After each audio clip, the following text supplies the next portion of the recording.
Hello and welcome to day 338, going through my media collection one at a time. Today we are going to do a CD, but first, I mentioned a while back that I had a couple 45s coming from the UK and they are missing. So the seller is tracking those down. Hopefully we'll be able to figure out what's going on with those, but it's kind of a bummer because there's a couple of really cool ones in there that I'm looking forward to getting. So I'll keep you guys updated on that. In the meantime, today we're going back to this awesome film composer, Brian Ralston, who I talked about the Crooked Arrow soundtrack not too long ago. Today we're talking about the other one that I have by him. This is Private Dancer.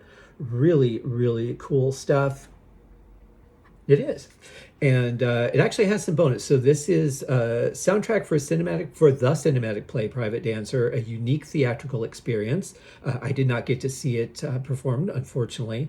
Music composed and conducted by Brian Ralston. I really respect people who can conduct because that I can't do it, and it seems like an incredibly focused thing. But we get a couple things on here because we get Private Dancer, but we also get the original motion picture soundtrack to Negotiating Identities. Here is the back of the CD. This came out in 2014. Wow, that was the year I moved to Los Angeles. That's right. I think I had gotten it shortly before I moved, if I'm not mistaken. It arrived shortly before I moved. But we get a really nice booklet and CD as well, very beautifully pressed. I think I can't remember if I showed you the back or not. Very well done. The only thing that gets confusing, and I see this on a lot of CDs, so I'm not picking on whoever designed this, but so the Private Dancer soundtrack is second, but it's listed first, and then we get the Negotiating Identities down here, but Negotiating Identities is up here. Then we get some bonus tracks, which is always really nice to have, especially with film. I appreciate when films have, bonus tracks. You get a little of what could have been in the film, alternate takes of like a main theme, or some scenes that didn't get put on the official release, but you can get as a bonus track sometimes. So that's pretty nice. So we get, this is interesting the way the book is done, because here you have Private Dancer on the front, here you have Negotiating Identities on the back. This is really good music, both of them, by the way. I like them very much.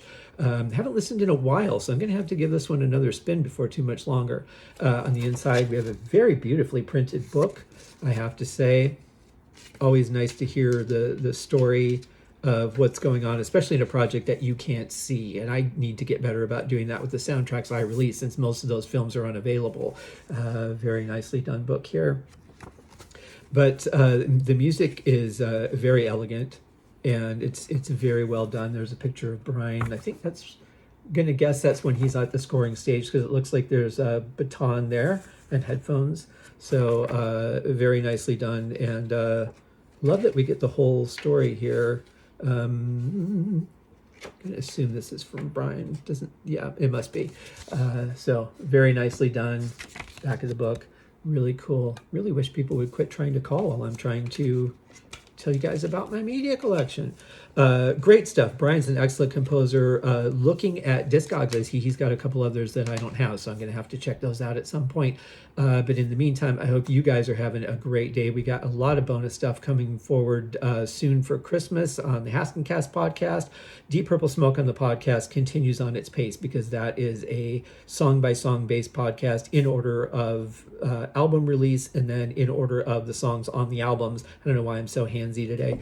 But so that just continues Monday, Tuesday, Thursday, Friday. There is one bonus episode coming up on a Saturday, because I didn't know about the track and I wanted to squeeze it in. So it's a little bit off of the mark, but it's also a bonus track.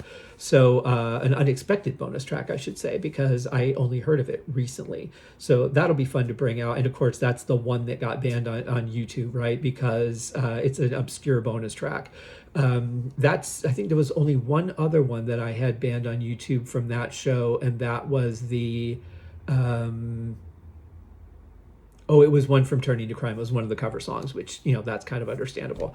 But just to give you guys a quick update, if you're interested on what happened with the banning of my own music on YouTube, that has been resolved to the extent of I just decided to take the episode down for now while we work out all the legalities in the background. I still don't understand why the person who legally licensed my music for a project decided to dispute me saying that I'm the composer, and they're like, yeah, no.